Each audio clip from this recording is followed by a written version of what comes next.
Hey friends out in YouTube land, Asenva here, and I have a special guest with me today, my mom!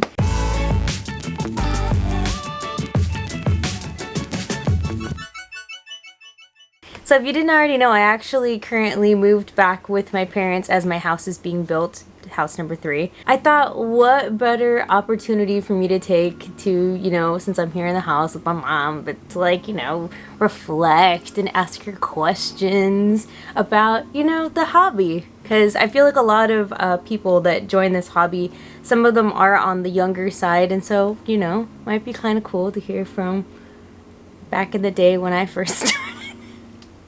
That was 10 years ago. So yeah. 10 years ago. 10 years ago? 10 years ago. It's nothing. Number 1 says, what did you first think about me joining this hobby? Honestly, I thought it would be a phase. You'd get one doll. You'd see that it's really expensive. And that would be it. That is my honest. It's gonna be one. Just one. I thought, yeah. One and done. Yeah. So expensive. She'd probably only get one. It's like that Furby. Oh my gosh.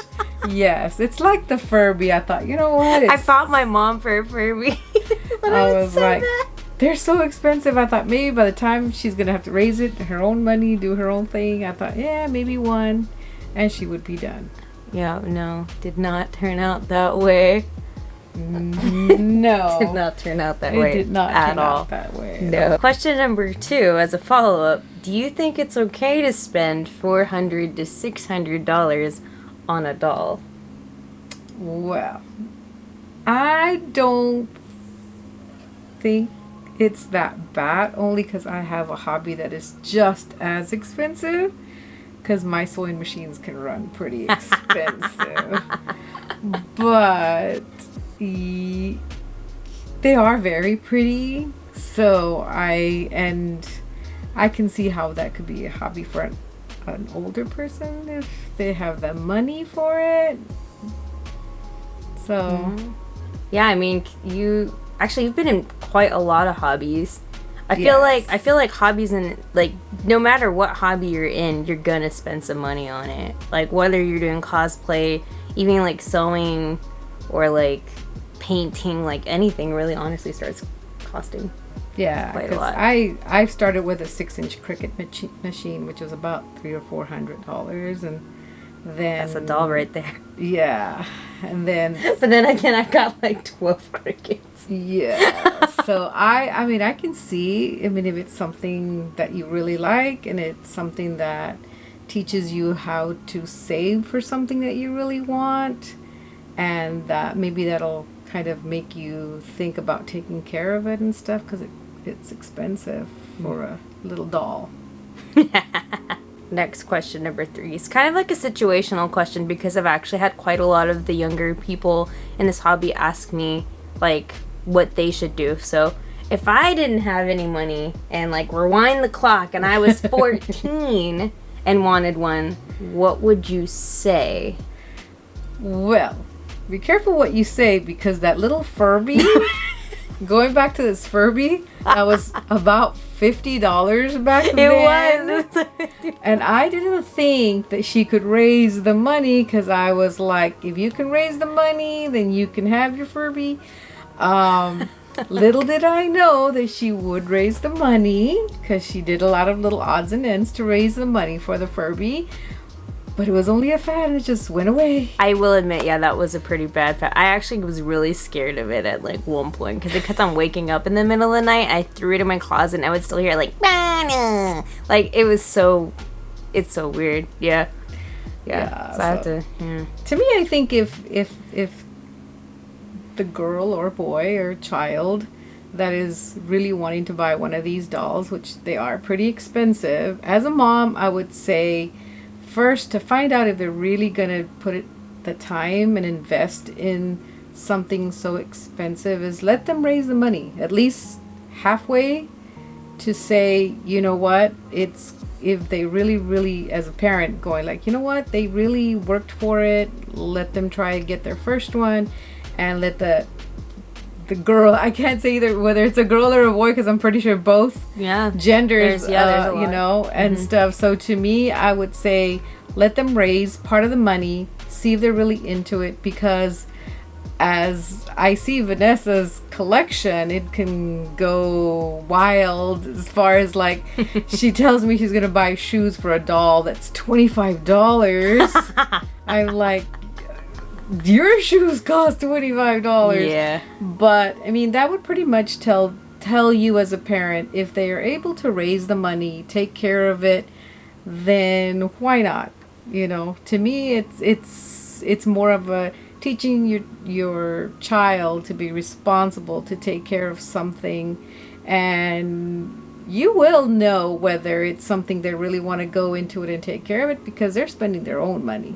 Yeah. Yeah, it'll be different if you're like saying, here's $500, go buy a little doll and break it, and you're like, oh, I'll give you another $500 later because you broke your doll.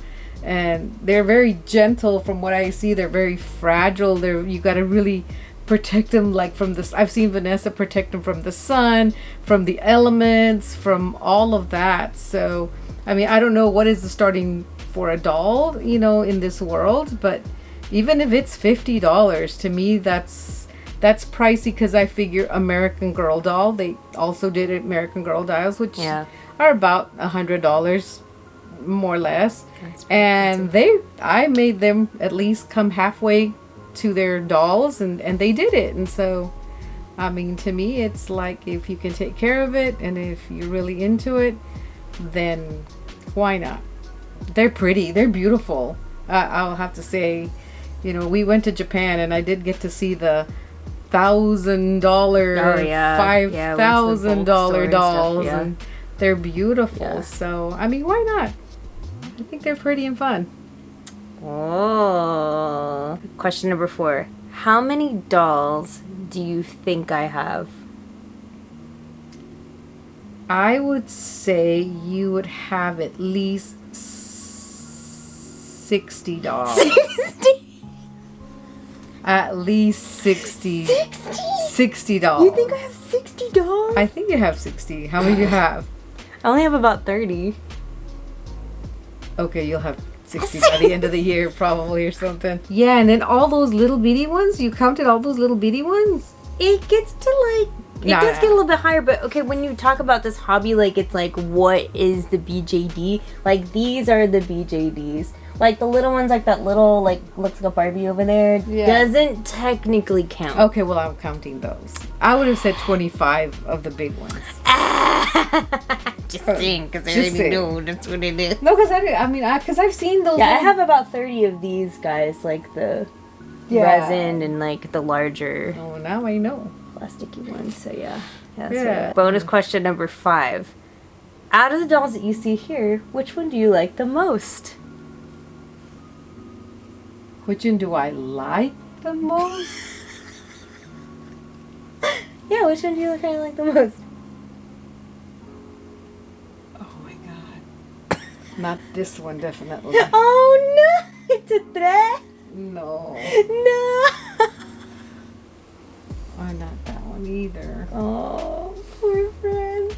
Maybe I'll have to say that little girl over there in the corner. Oh. She looks innocent.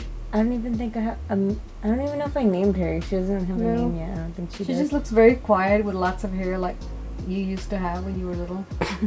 Yeah, I don't like her face. I don't like her eyes. He's kind of creepy. Yeah, likes this one. Yeah, look at how she sits. She sits really. I love her hair. Yeah. I think that's what. She's really cute. Actually, Marcy likes to play with this one a lot. Oh, does she? Yeah. When I had the other shelf, she would play with her. All right, I have the last one here for you. You actually kind of already spoke a lot about it, but do you have any advice for parents? I mean, you kind of touched base on it. For parents who have kids that want to get into this hobby, like what you would tell them, like if they had like somebody coming to them and like asking them for one. I would definitely say it is a good little hobby. I mean, it's an expensive hobby. But I think that learning about fashion, learning about self-esteem for a little girl or a young man, or dressing up. I think that those qualities are really good to teach and to say, like I had said before, it's expensive, but if you like it, it's something that I think that it's fun and creative for the child, or even for adults. I would think, I, as an adult, look at them and I admire them because they're very pretty, and I can imagine like how much time. I like to think the creativity, how they dress them, and you could tell a person's personality about, like if you like the frilly kind of doll, or you like the, more,